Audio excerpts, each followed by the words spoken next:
Welcome to day 3 of New York trip. मुझे voice over करना पड़ रहा है क्योंकि वेदर बहुत ही विंडी था। अभी मैं आ गया हूँ 47th स्ट्रीट पे, जहाँ से हम हॉप ऑन हॉप ऑफ बस लेने वाले हैं। इससे पहले मैं आपको बता दूं कि मैंने गो सिटी का ऑल इंक्लूसिव 2 डे पास लिया था, जिसमें न्यूयॉर्क सिटी के सारे मॉन्यूमेंट्स कवर हैं। ये 2 दिन का पास है, मुझे पड़ा है अराउंड $180 का। पास मैंने खरीदा था कॉस्को से, तो मेंबरशिप डिस्काउंट भी मिल गया था।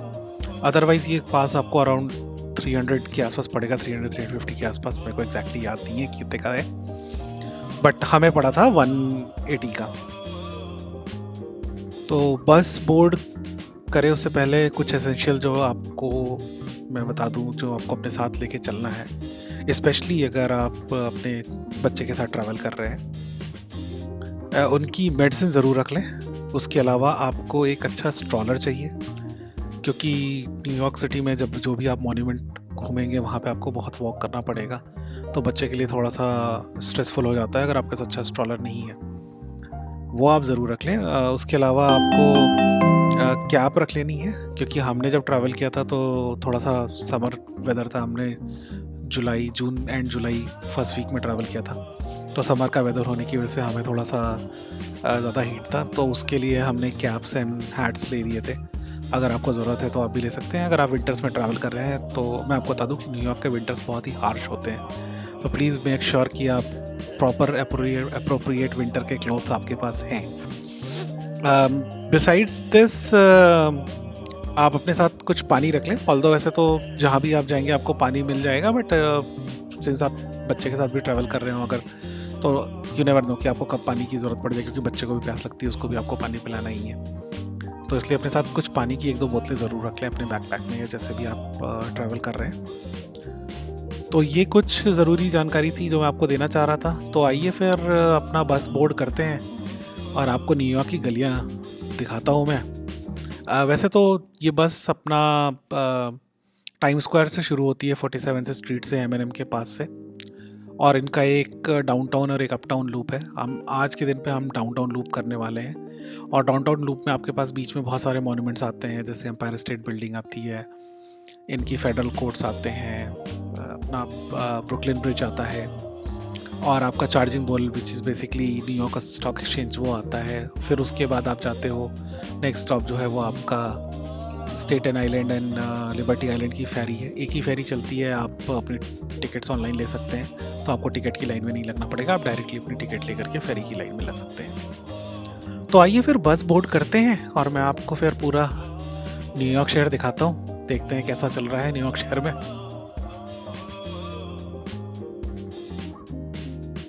अभी हमारे बोर्ड करने में थोड़ा सा टाइम था, क्योंकि हमसे पहले आगे लाइन लगी हुई थी और कंटिन्यूसली बस आती जा रही हैं, लोग बैठते जा रहे हैं। और उसमें ये बेसिकली थोड़ा सा मैं आपको बता दूं कि एक डबल डेकर बस है, जिसका टॉप ओपन होता है और जो नीचे का सेक्शन है वो क्लोज होता है, एयर कंडीशनड होता है। और अगर आप देखना चाहते हैं शहर को अंदर से ठंडी के माहौल में, तो आप अंदर नीचे बैठ के देख सकते हैं। पर अगर आप चाहते हैं न्यूयॉर्क की एक्चुअल वाइब लेना, तो आप रूफ टॉप पर बैठिए, वहाँ से आपको पूरा शहर साफ़ सुथरा अच्छा सा दिखाई देता है। आपको न्यूयॉर्क की हाई राइज दिखाई देती हैं, बिल्डिंग्स आपको बढ़िया दिखाई देती हैं। तो अभी आप हमारे सामने देख सकते हैं कितनी सारी लाइन लगी हुई, कितने सारे लोग पूरी ईमानदारी और शिद्दत के साथ लाइन में खड़े हैं। कोई इधर उधर नहीं कर रहा, कोई कुछ मचा नहीं रहा है, सब लोग अपनी बारी का इंतज़ार कर रहे हैं। और इसी तरह से ये लोग यहाँ पे खड़े रहते हैं, और हम भी धीरे धीरे आगे बढ़ रहे हैं बस में बोर्ड करने का। ये भाई साहब आ गए थे हमारा काउंट करने के लिए। ये काउंट करके बताएंगे कि एक बार में बस में कितने लोग बैठ सकते हैं, क्योंकि ऑब्वियसली उसमें फिक्स अमाउंट ऑफ सीट है। इस बस के साथ बेनिफिट ये है कि आप अपने हिसाब से इधर उधर उतर सकते हैं, चल सकते हैं। तो हम लोग बस बोर्ड कर गए, और आप ये देखिए टाइम स्क्वायर से हम धीरे धीरे आगे बढ़ रहे हैं, और यहाँ पे आप देख सकते हैं टाइम स्क्वायर अपने सामने जाता हुआ।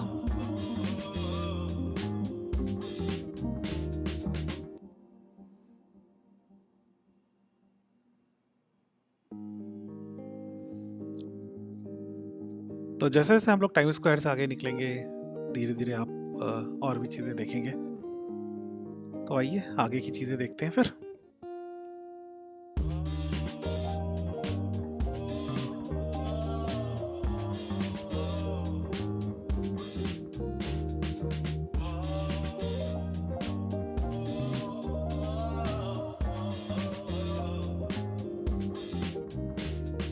अभी हम गुजर रहे थे न्यूयॉर्क की लाइब्रेरी के सामने से।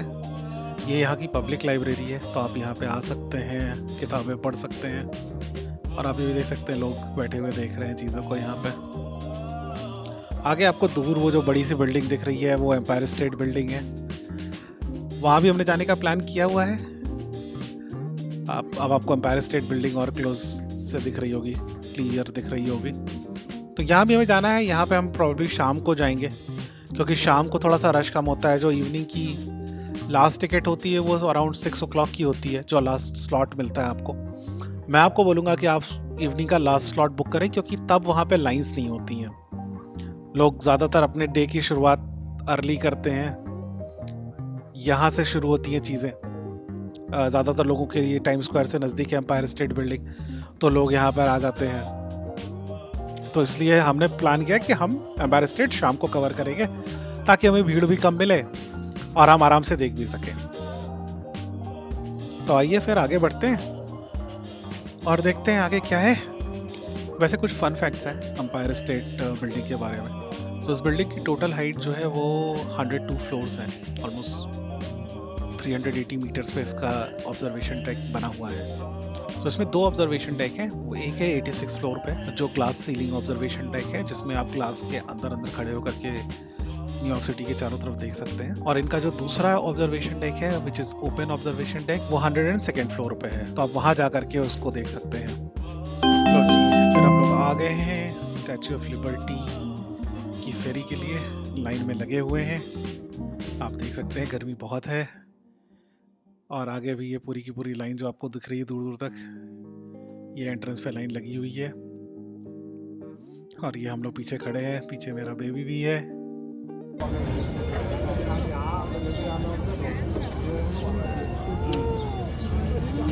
स्टैच्यू आइलैंड फेरी के लिए आ गए हम लोग। काफ़ी चलना पड़ा हमारे लास्ट स्टॉप से, 15 मिनट की वॉक हो गई हमारी। और यहाँ भी बाहर लंबी लाइन लगी हुई है, पर हम लोग लाइन में खड़े हैं। बहुत है, होपफुली नेक्स्ट 30 मिनट्स में हमारा नंबर आ जाएगा। वैसे तो हमने बुक कर रखा था 10:30 का स्लॉट, बट उसके बाद भी हमें लाइन में खड़े होकर वेट करना पड़ रहा है। अभी हमें लाइन है यहाँ पर, जो वेट टाइम 15 से 20 मिनट का है। तो अंदर सिक्योरिटी है, सिक्योरिटी के बाद फेरी बोर्ड करेंगे, और फिर फेरी बोर्ड करने के बाद हम फाइनली हम लोग स्टैच्यू ऑफ लिबर्टी भाई साहब गजब की ट्रिप है। टेम्परेचर को 29 के आसपास है, काफ़ी मेरा बेबी भी काफ़ी बढ़िया हो गया था।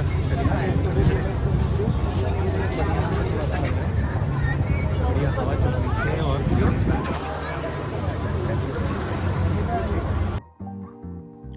कुछ इंटरेस्टिंग फैक्ट हैं स्टैच्यू ऑफ लिबर्टी के बारे में। ये यूएस में बना नहीं था, इसको यूएस को गिफ्ट किया था फ्रांस ने।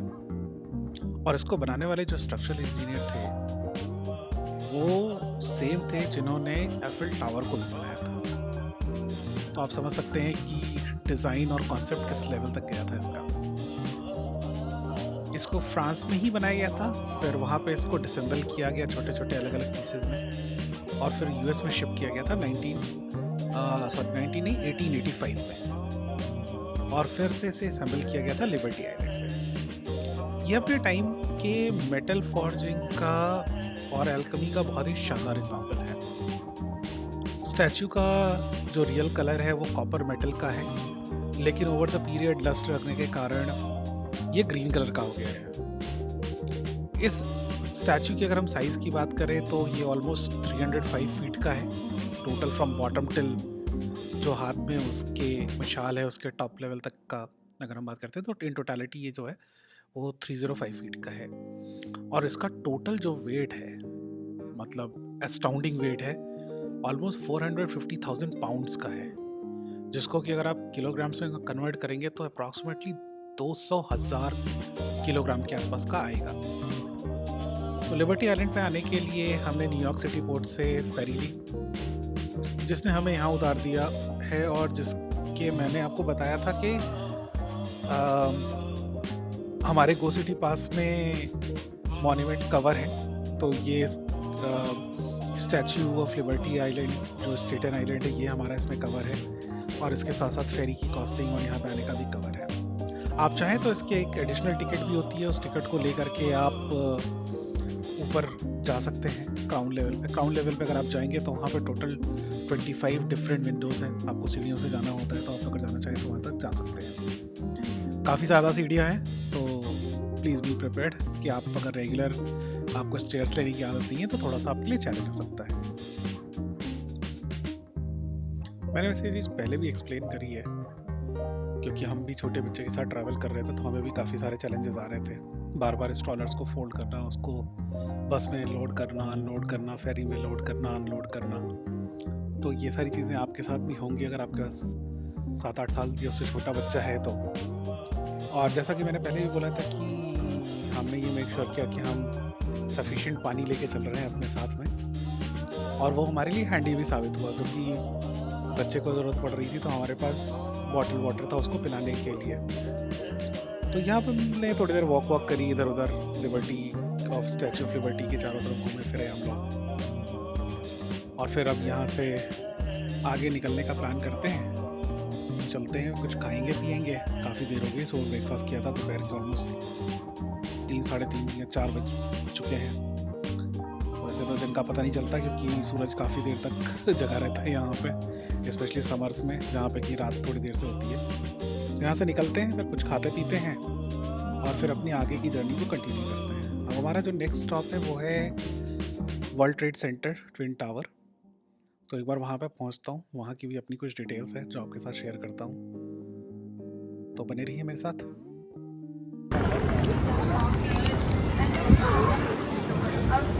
तो हम लोग स्टैचू ऑफ लिबर्टी की सैर करके वहाँ से निकले थे, फेरी पकड़ के। उस फेरी का रास्ता है, पहले वो जाती है एलिस आइलैंड और फिर एलिस आइलैंड से वो वापस आती है न्यूयॉर्क पोर्ट पे। एलिस आइलैंड हम लोग नहीं उतरे क्योंकि हमारे लिए वहाँ कुछ खास था नहीं, तो बच्चे के साथ ज़्यादा पैदल चलना पड़ता। बट अगर आप लोग हिस्ट्री बफ हैं तो आप लोग एलिस आइलैंड से उतर सकते हैं, वहाँ पे घूम सकते हैं। अब सवाल ये कि एलिस आइलैंड है क्या। तो बेसिकली एलिस आइलैंड 1800 में न्यूयॉर्क का पहला पोर्ट ऑफ एंट्री हुआ करता था। जितने भी आपके सी के थ्रू आपका जो भी कार्गो मूवमेंट होती है, जो भी पैसेंजर मूवमेंट होती है, उसका जो पोर्ट ऑफ एंट्री था, जो इमिग्रेशन होता था, और जो लोगों को आई प्रोबेबली थिंक जो पहली बार यूएस में एलियन नंबर देने का कल्चर शुरू हुआ था बाहर से आने वाले इमिग्रेंट्स को, वो सारा सब कुछ वहाँ पे शुरू हुआ था। तो अगर आप उस आइलैंड पे जाते हैं तो वहाँ पे अभी भी पुराने टाइम के काफ़ी सारे रिकॉर्ड्स वहाँ पे रखे हुए हैं। वहाँ उनका एक म्यूज़ियम बना हुआ है, बहुत सारे ऑफिसेज हैं जहाँ पे लोग आते थे, कस्टम्स के ऑफिस हैं, बॉर्डर प्रोटेक्शन के ऑफिस हैं, उस टाइम पे जो हुआ करते थे। और ये सब कुछ 1800 का बता रहा हूँ। उस टाइम से लेकर के अभी तक काफ़ी चेंज हो चुका है। मोस्टली जब लोग कार्गो मतलब शिप से उतना ट्रैवल नहीं करते, मोस्टली जब लोग ट्रेन से ट्रैवल करते हैं, यूँ से बहुत सारी जगह पे इमिग्रेशन होता है। बट बैक इन 1800, आज से मोटा मोटा 200 साल पहले, वो एक लौती जगह थी जहाँ से पोर्ट पे एंट्री हुआ करती थी। सारा सब कुछ वहाँ पे होता था, लोग वहाँ उतरते थे, उनका पेपर वर्क होता था, और फिर वहाँ से वो लोगों को मूव किया जाता था अपना मेन लैंड पे, न्यूयॉर्क साइड। तो वहाँ से हम लोगों ने निकला। अगेन हमारा बस इंक्लूडेड था, तो हमने अपनी बस बोर्ड करी स्टैचू ऑफ लिबर्टी के पास। न्यूयॉर्क साइड पे आ गया, वहाँ से हमने बस को बोर्ड किया। वहाँ से बस बोर्ड करने के बाद हमारा जो नेक्स्ट स्टॉप होता है वो वर्ल्ड ट्रेड सेंटर है। अब ये वर्ल्ड ट्रेड सेंटर ऐसी कोई अननोन चीज़ नहीं है, यहाँ तो सबको ही पता है कि वर्ल्ड ट्रेड सेंटर क्या है। आई थिंक यूएस की हिस्ट्री का सबसे दर्दनाक और दुखद मंजर जो था वो वर्ल्ड ट्रेड सेंटर पे हुआ था। तो वर्ल्ड ट्रेड सेंटर पहले जहाँ हुआ करता था नॉर्थ टावर और साउथ टावर, तो नॉर्थ टावर की जगह उन्होंने एक वाटर फाउंटेन बना दिया है। उस वाटर फाउंटेन के ऊपर जो है आप अगर देखेंगे तो मेरे पीछे आपको वाटर फाउंटेन थोड़ा बहुत दिखाई भी दे रहा है। तो अभी वो फाउंटेन चल तो नहीं रहा है, बट उस फाउंटेन के ऊपर बहुत सारे लोगों के नाम लिखे हुए हैं और सारी की सारी उसकी डिटेल मेंशन है। यहाँ पे ही इनका एक 9/11 का म्यूज़ियम भी है। तो अगर आपको बहुत ज़्यादा डिटेल में चाहिए 9/11 म्यूज़ियम में कौन कौन लोगों के साथ क्या हादसा हुआ, वहाँ पे फर्स्ट रिस्पॉन्डर्स ने कैसे उसको रिस्पॉन्ड किया, कैसे उन लोगों ने चीज़ें ठीक करी, दोबारा से जो वर्ल्ड ट्रेड सेंटर बना वो कैसे बना, वो सारी की सारी डिटेल आप यहाँ पे आकर के देख सकते हैं म्यूज़ियम में जा कर के। म्यूज़ियम के साथ साथ ही यहाँ पे जो नया वर्ल्ड ट्रेड टावर सेंटर है उसके 102 फ्लोर पे उन्होंने एक ऑब्जर्वेटरी डेक बना रखा है, आप चाहें तो उस ऑब्जर्वेटरी डेक पे भी जा सकते हैं। अनफॉर्चुनेटली हमारे टिकट में ऑब्जर्वेटरी डेक इंक्लूडेड नहीं था, तो अभी हम उसको नहीं कवर कर रहे। बट अगर आपको इंटरेस्ट है न्यूयॉर्क की स्काई लाइन देखने का, वर्ल्ड ट्रेड टावर के अंदर जाने का, तो आप उसके अंदर जा कर के देख सकते हैं। एक अच्छा एक्सपीरियंस हो सकता है वो। और जैसे कि मैंने पहले बताया था वीडियो में कि आज हम लोग प्लान कर रहे थे एम्पायर स्टेट बिल्डिंग करने का, इंटरप्रीट म्यूज़ियम करने का, बट हमें अपना फेरी से कवर करते हुए, लिबर्टी आइलैंड कवर करते हुए टाइम ज़्यादा हो गया था और इंटरप्रीट म्यूज़ियम शाम को 5 बजे बंद हो जाता है। तो हमने वो आइडिया ड्रॉप कर दिया और हम अपना 9/11 मेमोरियल पे आ गए और फिर इसके आगे अपनी जर्नी कंटिन्यू करेंगे। तो मैंने अपनी टिकट जो गो सिटी से बुक करी थी, उसके साथ बेनिफिट ये है कि आप अपना जो भी एक्सपीरियंस बुक कर रहे हैं, उस एक्सपीरियंस को आप रीशेड्यूल कर सकते हैं। तो पहले मैंने सुबह का बुक किया था, पर फिर मैंने रिव्यूज़ देखे, लोगों ने कहा कि सुबह उतना मज़ा नहीं आता है, शाम को जाना चाहिए। फिर मैंने शाम का बुक किया, बट ड्यूरिंग द डे मैंने रियलाइज़ किया कि हम शाम को भी नहीं जा पाएंगे, तो फिर हमने कल शाम का बुक किया। तो अभी यहाँ से हम लोग निकलेंगे। 1-2 ऑप्शंस यहाँ पे और भी हैं आगे जाकर के, जो मैं कवर करूँगा और आपको भी दिखाऊँगा। और अभी शाम का मैं ये सोच रहा हूँ कि मेरे होटल के पास ही मैडम टुसाड का म्यूज़ियम भी है, तो प्रोबेबली हम मैडम टुसाड भी जाएंगे। वो भी हमारे टिकट में इंक्लूडेड है, तो मैं अंदर उसके अंदर जाके आपको दिखाऊँगा वीडियोज़ बना के कि वहाँ पे क्या है, कैसे है। और अगर आपको इंस्टाग्राम पे देखना है तो आप मेरी इंस्टाग्राम आईडी फॉलो कर सकते हैं @pakishmonk। मैं ऊपर उसकी डिटेल डाल दूँगा, वो आप वहाँ से फॉलो कर सकते हैं। आपको अगर उसकी इंस्टाग्राम की फ़ोटोज़ देखनी है, कैसा दिखता है, वो सारी डिटेल आपको वहाँ पर मिल जाएगी। तो अभी के लिए वर्ल्ड ट्रेड सेंटर से निकलते हैं, वापस से अपनी बस में जाता हूँ और फिर आगे अपने नेक्स्ट डेस्टिनेशन पे जाते हैं और फिर वहाँ से आपको बताते हैं कि वहाँ पे क्या है।